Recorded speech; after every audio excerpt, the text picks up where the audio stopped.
El miedo es a volver a lo que fue el kirchnerismo más duro de los últimos 4 años, donde había cepo cambiario, donde había una emisión monetaria que nadie discutía dentro del gobierno, de una cuestión clave, que es que a Cristina, el juez Griesa, le dijo, usted tiene que pagar esta deuda. Y hasta el final del kirchnerismo se incumplió un fallo de la Corte Internacional, norteamericana, sobre la deuda. Entonces, había dos miedos muy grandes, cepo y default. Alberto fue, si mal no recuerdo, candidato a diputado en una lista que estaba encabezada por Cavallo. Sí, fue Cavallo, anduvo por varios lados. Entonces, tal vez lo que debería resolver el espacio hoy es si van a escuchar a la Cámpora o van a escuchar a Nielsen, digamos. Lo que pasa es que el problema con el primer kirchnerismo es que no había restricciones, había una economía tan desplomada que vos podías aumentar el gasto público, aumentar la emisión monetaria, dar aumento de salario por decreto y gritarle a las empresas que eran todas malas y que se fueran y mandarle a hacer boicot, como hacían con Shell, ¿te acordás? Porque subió un poquito el precio, y no pasa nada, y la economía crece a tasas chinas y el desempleo cae.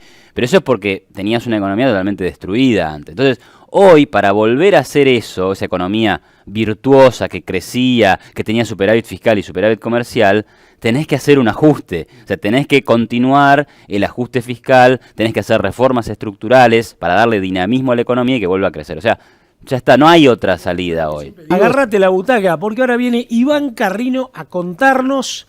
Primero, maestro, un gusto tenerte. Gracias, Ricardo. Seguramente nos imaginábamos, qué sé yo, que posiblemente que Macri iba a tener más votos.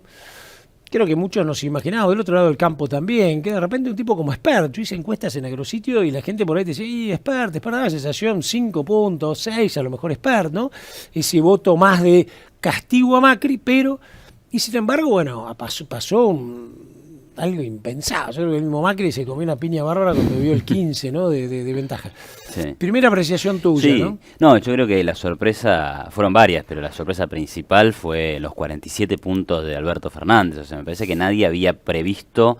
Macri de alguna manera en las encuestas daba 33, 34, sacó 32. Pero que Alberto Fernández sacara tantos votos, lo que implicó una gran diferencia con Macri, y lo que lo posicionó casi como en una victoria en primera vuelta, eso creo que fue una sorpresa increíble, ¿no? Y entonces ahí aparecen dos cosas para la economía. A la economía, las sorpresas le generan cambios abruptos. A veces se dice que estos son cisnes negros, son cosas que nadie anticipaba, pero ocurren. Entonces, cuando ocurre un cisne negro que encima trae, digamos, una mala noticia, especialmente para los mercados financieros, cuando esa sorpresa trae una mala noticia, se suman dos cosas, mala noticia y encima sorpresiva.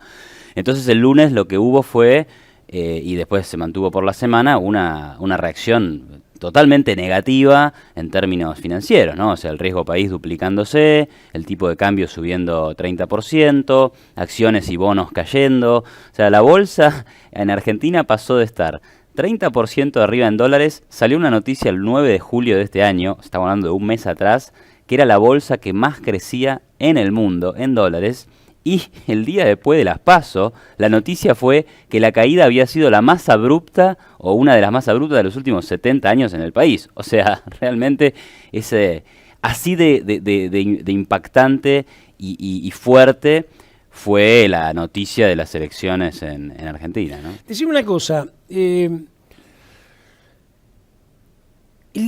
el efecto Alberto? O sea, el efecto Alberto, a ver, mira, te lo voy a separar así, la quería pensar bien, ¿no? El efecto Alberto es el recuerdo al viejo kirchnerismo. Segunda, cuando Alberto empezó a hablar, cuando Alberto negoció, por lo menos como se está mostrando ahora, moderado, en una línea, casi diría que a muchos empresarios le interesa, porque dice, bueno, a ver si este loco viene apalancándose en las exportaciones, en todo lo que hizo Macri, y además, de alguna manera, le da más oxígeno al consumo interno para que no destrocemos empresas, no destrocemos puestos de trabajo, etcétera, ¿no? Después veremos si la fórmula económica se puede hacer, porque de algún lado hay que garparlo, ¿no? ¿A vos te dio la sensación de que en la medida que él fue mostrando eso, los mercados se fueron tranquilizando? Sí. O sea, ¿fue el Alberto que nadie conocía y que recordaba del 2003, 2008? ¿No? ¿O el nuevo Alberto se está mostrando? Me acuerdo cuando estuve acá en mayo, dije algo que dije, si gana Cristina estamos en el horno, ¿no? Si gana Cristina, pero en ese momento ni Alberto no era ni siquiera candidato. En el periodo de mayo hasta hoy pasaron muchas cosas, entre ellas que Alberto fue el candidato a presidente, pero bueno, ¿quién ganó? Ganó Cristina. Entonces, para responder a esa primera pregunta, el miedo es a Alberto Cristina. Es el miedo a volver a lo que fue el kirchnerismo más duro de los últimos 4 años, donde había cepo cambiario, donde había una emisión monetaria que nadie discutía dentro del gobierno. De hecho, la presidenta del Banco Central que más tiempo ocupó el cargo en los últimos 10 años del kirchnerismo, que fue Mercedes Marcó del Pont, específicamente decía que era falso decir que la emisión monetaria generaba inflación. Sí, me acuerdo que alguno le dijo, pero escuchame una cosa, pero para eso emití el doble, claro, si no pasa nada. Y nos hacemos todos millonarios, como le preguntaron a Kicillof hace poco. Y una cuestión clave, que es que a Cristina, el juez Griesa, le dijo, usted tiene que pagar esta deuda. Y hasta el final del kirchnerismo se incumplió un fallo de la Corte Internacional, norteamericana, sobre la deuda. Entonces, había 2 miedos muy grandes, cepo y default, ¿no? Y bueno, los mercados, ¿qué son? Nada, un ahorrista, un tipo que dice, bueno, tengo ahorros, le presto a una empresa de la Argentina, le presto al gobierno argentino. Bueno, frente al miedo de que venga el cepo, frente al miedo de que venga un default o una reestructuración de deuda, bueno, entonces esos inversores se van de la Argentina. Por tanto, venden todos sus bonos, venden las acciones, y eso es lo que termina pasando. Ahora, ese fue el impacto primero. Después, la verdad que si hay algo que se ocupó de repetir hasta el cansancio Alberto fue, no vamos a tener cepo, no me gusta el cepo, siempre estuve en contra del cepo. Y cuando de repente metió alguna que hizo ruido, lo tuvo enseguida Nielsen, ¿no? Bueno, para atajarle la pelota y decir, para que la sigo yo, ¿no? Que eso fue lo que dijo el domingo sobre el tema de la deuda. Dijo, bueno, hay que sentar uno por uno, hay que hablar con cada acreedor. No hay dólares para pagar esta deuda. Digo, eso, digamos, es peor que le puede decir a un... Y es lunes, es decir, el lunes de esta semana, no el de la semana pasada, de vuelta volvieron a caer las acciones argentinas en Estados Unidos. Entonces, ahora hay una especie de, equilibrio ahí. O sea, te diría que los mercados están viendo una posibilidad mucho más cierta de que ocurra un default, de que ocurra un cepo, etcétera, pero todavía no lo confirman. Entonces, estamos ahí en ese equilibrio. Dólar a 60, acciones 30% abajo, riesgo país en 1800. Para que fue 60, 61, no sé si tocó. Sí. Algunos decían, bueno, esto no para hasta 70, 72, a fin de año 100. Bueno, toquemos madera. Y ahí quedó. Está en 57 para comprar, menos Nación y Coso. Y ahí quedó. En parte por Alberto, en parte por las reservas que se han vendido y bueno. Cuando vos estudiás Alberto, estudiás Alberto y la capacidad de ir armando amigos, ¿no? Porque hay muchos empresarios que se acercaron, algunos periodistas, ¿viste? El 15-0, hay muchos que lo ven, otros, bueno, digamos, siguen remando, algunos otros dicen, bueno, esto ya está definido, si está definido, ¿para qué vamos a seguir peleándonos? Abrimos la grieta, mejor acerquémonos y tratemos de ayudar, ¿no? Entonces, yo soy de la idea que, está bien, eso sería ideal hacerlo en octubre, hoy todavía no ganó, pero bueno. Ahora, si se le acerca gente lógica, ¿no? Más alguna madurez que espero que haya tenido Cristina, por lo menos para decir, che, yo me corro esto que no lo entiendo, me dedico a la parte legislativa. ¿Vos lo ves como que pueda ser un gobierno que realmente marque en disimulada una continuidad de algunas cosas que se hicieron bien de Macri? Bueno, lo primero que te diría es que sería necesario que eso ocurra, ¿no? Por ejemplo, déficit cero. Por eso. Si tienes déficit cero lo de Macri, pero digamos, si no podés garpar vas a tener que pedir plata. Por eso, sería necesario que algunas cosas se mantengan. Y esto realmente es, decir esto es como parece políticamente incorrecto, porque lo que se estuvo haciendo hasta ahora perdió por paliza en las elecciones y Alberto ganó porque dijo que iba a aprender la economía. Digamos, a ver, pero algunas cosas necesariamente se tienen que mantener.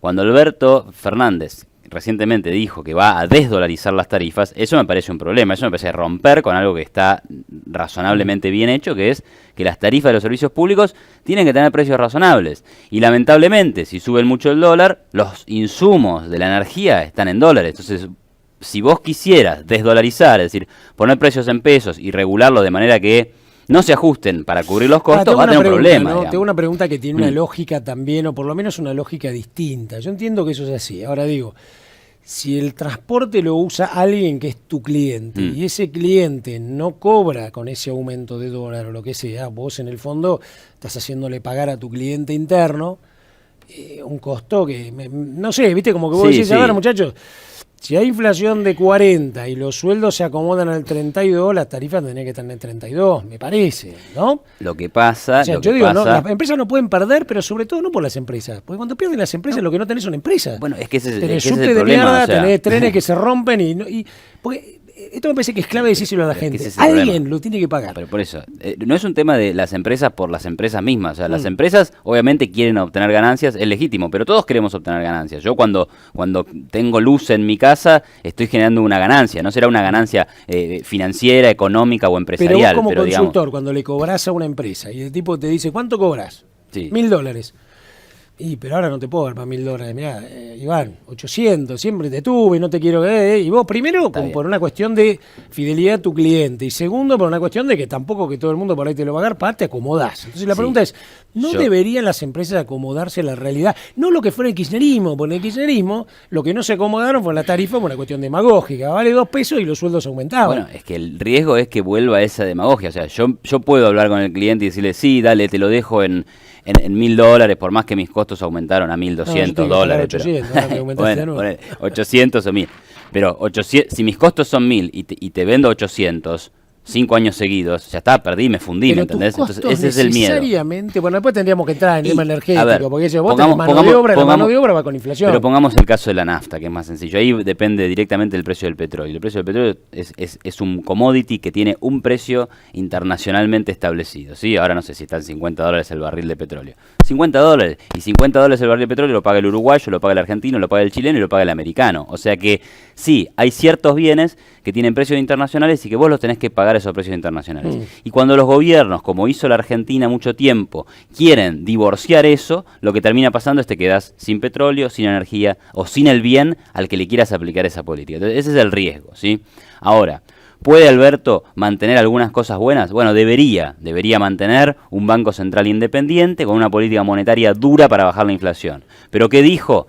Voy a bajar los intereses del ELIC para pagar el aumento de los jubilados. Entonces, eso es contradictorio con el ese tema. Mismo tipo de política lo tuvo independiente, pues Sturzenegger no fue independiente, ¿no? Mira, me parece que hubo influencia de Marcos Peña. No, eso sin duda, no. Ahí hubo una intervención que fue muy grave, además, la del 28 de diciembre de 2017, en esa independencia y en esa capacidad de maniobra del Banco Central, sin duda. Ahora, en algún sentido sí se buscó un Banco Central independiente. En primer lugar, porque el Banco Central, más allá de que fracasó en ese objetivo, siempre tuvo el objetivo de bajar la inflación. Y en segundo lugar, porque incluso en la época de Sturzenegger, el dinero que se emitía para financiar al fisco era cada vez menor año tras año, ¿sí? Eso, en octubre de 2018 pasó a ser 0. O sea, iba reduciéndose gradualmente. Entre 2015 y 2018, en 2018 pasó a ser 0, y ahora en 2019 también es 0. Entonces, esas cosas hacen a la independencia del Banco Central y hacen a lo que es un país civilizado. O sea, los países civilizados tienen bancos centrales que hacen esas cosas, digamos. ¿Quién para vos sería el equipo ideal de repente de un Alberto Fernández?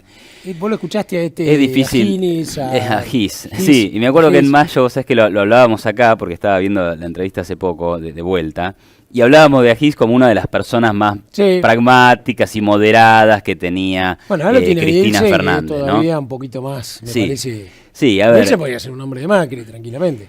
No lo sé, porque Nielsen siempre tuvo una extracción muy peronista, pero bueno, Nielsen tiene amistades y personas que admira. Macri tiene peronistas en el gobierno. No, sin duda. Pero te diría, Nielsen tiene... somos todos peronistas. Yo no, tampoco soy radical, pero bueno. Nielsen tiene personas que admira intelectualmente, que son economistas ultraortodoxos. Y en general su mirada de la economía en el último tiempo ha girado hacia una ultraortodoxia, donde quiere liberar precios, quiere tener política monetaria dura, quiere tener ajuste fiscal. Entonces sí, sin duda que si esas ideas llegan a un gobierno de Nielsen, de Fernández, y se implementan, serían razonables. Lo que pasa es que va en contra de toda esa demagogia que viene planteando el candidato, ¿no? Ahora, ¿cómo sería, por ejemplo, vamos a tratar de imaginar en teoría económica heterodoxa ortodoxa, ¿no? Vamos a tratar de ser flexibles en esto, lo que no dicen los libros. Vamos a suponer que el tipo realmente no quiere hacer una política demagógica que se le acabe los 2 años y medio, porque durará 1 año y medio, 2. Es como el tipo que maneja una caja. Te dice, mira, si vos mantenés le vas a pagar a los empleados tanta guita, mantenés todo congelado, en 2 años se te rompen los trenes, en tren no tenés buses, te lo dicen automáticamente o se te empiezan a ir los tipos que más vale, vaca muerta, lo terminás fundiendo, no te entra un mango más, las empresas empiezan a ir afuera y no va a haber tampoco empleo, porque es una situación distinta a la que vos tenías del 2003 al 2015. Bien, entonces suponete que el tipo le diga, mira, a ver, Alberto, nosotros lo que necesitamos ir a déficit cero, esto es clave, y si te descuidas algún superávit. Entonces, exportaciones necesitamos. Decirle a Vinde que algún ganadero es un capo, que tiene que exportar más, decirle que exporten lo que puedan, que exporten programas, necesitamos sacar todo lo que sea programa y cosas. En vez de pagarle al Instituto de Cine un montón de vagos están sentados ahí, no, decirle que hagan película buena para que puedan ser exportadas y nos vendan afuera. Eso sí, bárbaro. Entonces la pregunta que te digo es, pero por el otro lado, teniendo ese poder peronista,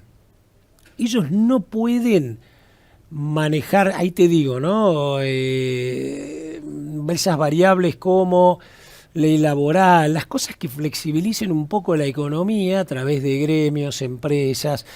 No quiero decir la palabra acuerdo de precio, pero decir, mirá, a ver, si vos me mantenés Arcor más o menos acá y te bancás, ¿no? Y me ayudas, yo te banco más o menos los sueldos para que vayan llevándose, hagamos que las cosas más o menos ceteris paribus queden acá. ¿Puede haber una mezcla de eso? Te ves un poco larga. Una mezcla de heterodoxia y ortodoxia. Mira, el candidato se ha expresado en este sentido y dijo que él iría a un acuerdo de 180 días de precios y salarios. ¿Sí? Si mal no recuerdo, lo estoy citando casi textualmente, ¿no? 180 días de gran mesa nacional, acuerdo de precios y salarios. Ahora, eso tiene un problema, que es que si vos haces el acuerdo de precios y salarios, ¿vale? Y lo mantenés a Sandleris en el Banco Central, por dar una imagen, ¿no? O sea, mantenés un tipo que está diciendo yo no emito más peso, tasa de interés la que tenga que ser, vendo reserva. Una actitud dura contra la inflación desde lo monetario y desde lo fiscal siguen duros también, o en el plan con el fondo. Bueno, el acuerdo de precios y salarios por ahí a los 180 días te da resultado, pero no es el resultado del acuerdo de precios y salarios, sino de que estuviste haciendo política monetaria y fiscal dura. Si haces solo el acuerdo de precios y salarios y no haces lo otro, va a quedar en la nada. Entonces, heterodoxia, bueno, pero por eso, sí o sí necesitas tener la pata ortodoxa, si no, lo otro no resulta en nada. Yo me anoté los acuerdos de precios y salarios que tuvo la Argentina en los últimos si lo 60 miramos, años. ya sabemos que todo fue fracaso. Helbar, pero bueno. Krieger Bacena, Gómez Morales, Zurrubil, todo te contiene hasta que estalla. Entonces, digamos, hagan el acuerdo de precios y salarios, pero no se olviden de la otra pata, ¿no? Ahora, si la otra pata funcionara, ¿no? Y en eso fuera serio, heterodoxo, incluso te diría, si hay algo que me parece que lo primero que tenés que hacer es, si sabés que le vas a tener que pedir al fondo y ese tipo que menos te cobra, que esto me parece que es un paradigma que está poco explicado en la gente, ¿no? Flaco, es el que menos tasa te cobra, es el que menos te joroba, porque los demás, vos viste lo que nos pasó con los acreedores defaulteados, casi que nos cierran, casi nos afanan la fragata Libertad.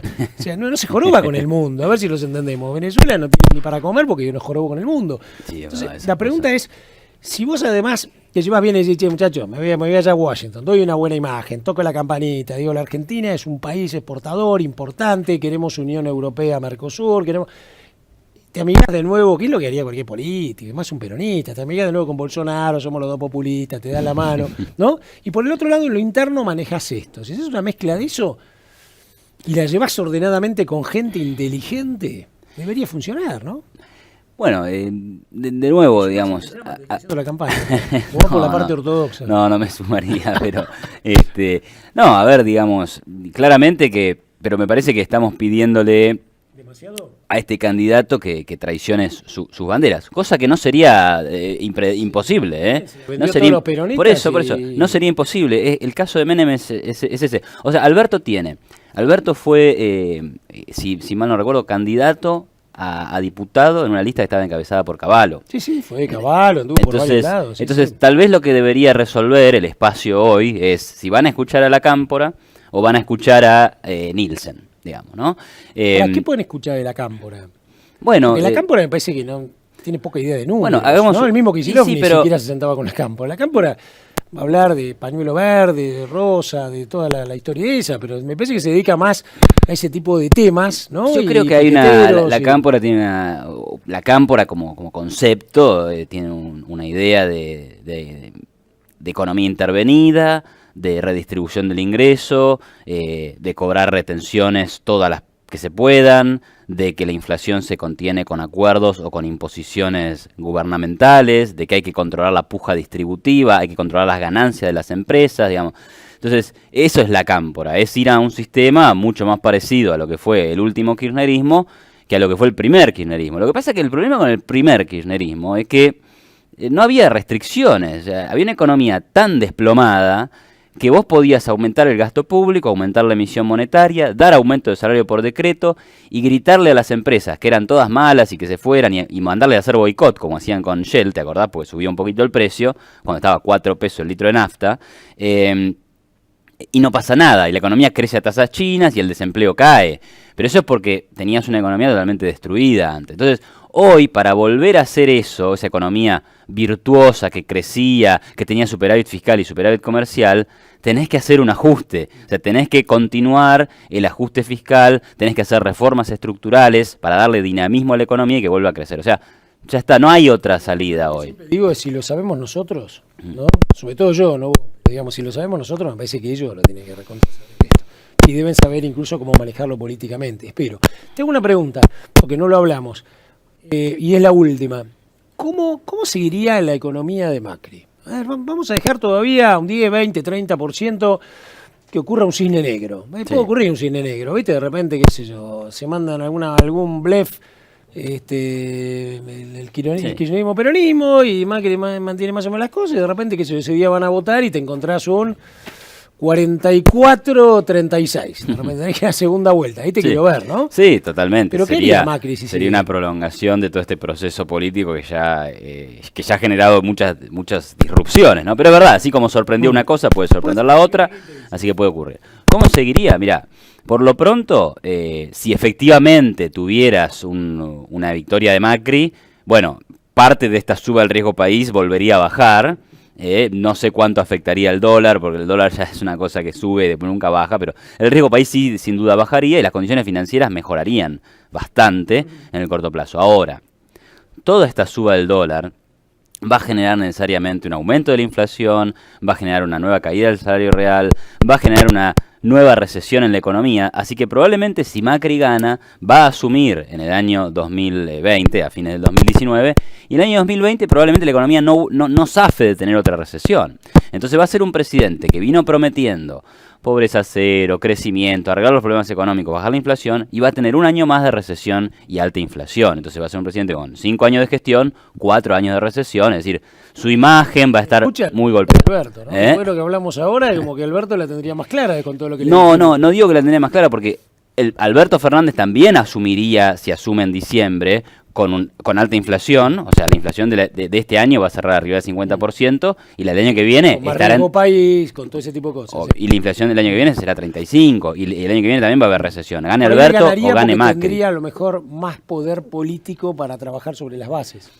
Sí o no, digamos, pero digo, no, las consecuencias de esto que pasó estas semanas son inevitables, ya está jugado ese partido, digamos. Lo que hay que hacer es ver cómo lo resolves. ¿Cómo lo resolvería Macri? Continuando con el plan del FMI, volviendo a ordenar el Banco Central, o el Banco Central se ordenaría solo, pero digamos, continuar un poco esta política y, perdón, ahora hay que resolver todo este mini plan populista, va a haber que descongelar el precio de la nafta, por ejemplo, etcétera.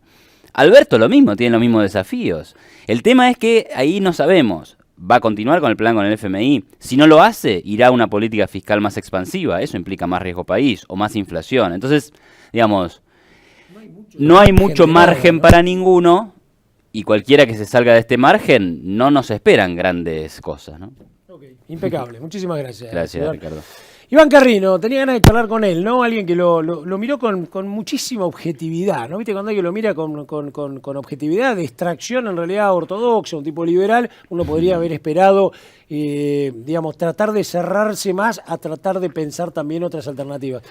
Ya lo tenemos acá, Juan Barberis, así que en un minuto nos metemos en el tema ganadero. Bueno, también, ¿qué escenarios puede haber? ¿Están muy preocupados los ganaderos? ¿Qué pasa en los mercados? ¿Cómo lo ven Alberto o cómo ven la continuidad de Macri? En un minuto y medio acá en Trend Online.